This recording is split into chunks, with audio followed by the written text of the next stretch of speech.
La vie devant soi sur Europe 1. Isabelle Quenin. Et on referme cette émission avec vous, Anne Cazobon. Et je dois dire que depuis 55 minutes, on se dessèche tous en se disant « Mais Ho'oponopono, c'est quoi ?» Namasté. Oui, aujourd'hui, je ne suis qu'amour, je ne suis que paréo. Je suis fleur de tiare dans les cheveux, je suis corps nu sur sable chaud.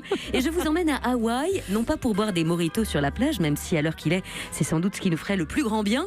Non, si je vous emmène aussi loin, c'est parce qu'il s'y pratique, toujours là-bas, le Ho'oponopono, un rituel ancestral de pardon et de réconciliation. Je suis désolée. Lo siento.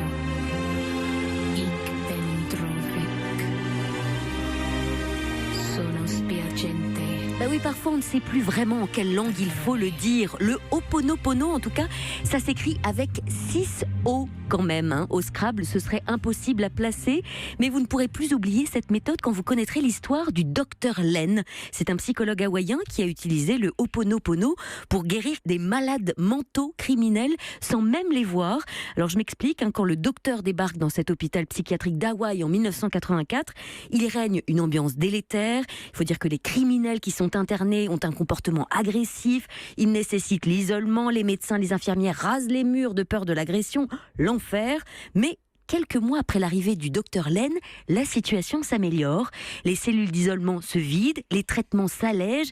Certains cas considérés il y a peu comme désespérés sont d'ailleurs libérés. Le personnel hospitalier commence même à avoir envie de venir travailler. Et au bout de 3 ans, l'unité pour malades difficiles ferme faute de patients. Et pourtant, et c'est là que ça devient intriguant, le docteur Len ne reçoit jamais les criminels hospitalisés en entretien. Non, non.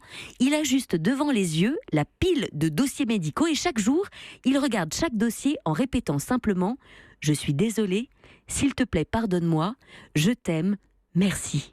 C'est ça, faire Ho'oponopono? Moi, j'imaginais tout autre chose. En fait, il explique qu'il a simplement guéri la partie de lui qui avait créé ses souffrances. En fait, le docteur Len nous dit que le monde entier est notre création et que si je veux changer ma vie, eh bien, je dois commencer par me changer moi-même. C'est aussi ce que dit Gandhi, beaucoup d'autres d'ailleurs. Hein. Alors, changer sa réalité, c'est aussi changer ses pensées.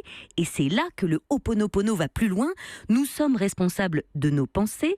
Et si je choisis de prendre la responsabilité de ma vie, de mes pensées et donc de mes actions, je choisis en même temps de pouvoir changer le cours des choses.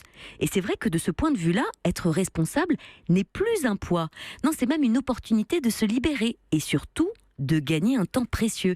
Si je choisis de reconnaître que je suis restée beaucoup trop longtemps dans cette relation toxique, eh bien je reconnais ma responsabilité. Certes, le conjoint a tous les torts de la planète, mais j'arrête de rester coincée comme cramponnée à cette colère. J'ai ma part de responsabilité et je la reconnais pour pouvoir enfin tourner la page et m'éloigner. Alors, à vous de faire peut-être entrer dans votre quotidien ce rituel. Je suis désolée je suis désolée car je suis responsable de ton mal, de ce qui t'affecte. S'il te plaît, pardonne-moi s'il te plaît, pardonne-moi car je t'ai donné du mal, je t'ai fait mal. Je t'aime parce que l'amour seul est guérisseur. Et puis merci pour cette belle occasion de changer le monde.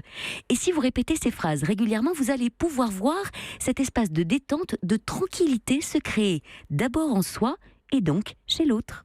Et ça a marché à Hawaï? Ça a marché à Hawaï et ça marche dans d'autres endroits. Essayons ici. Pourquoi pas Europe 1? Merci Anne.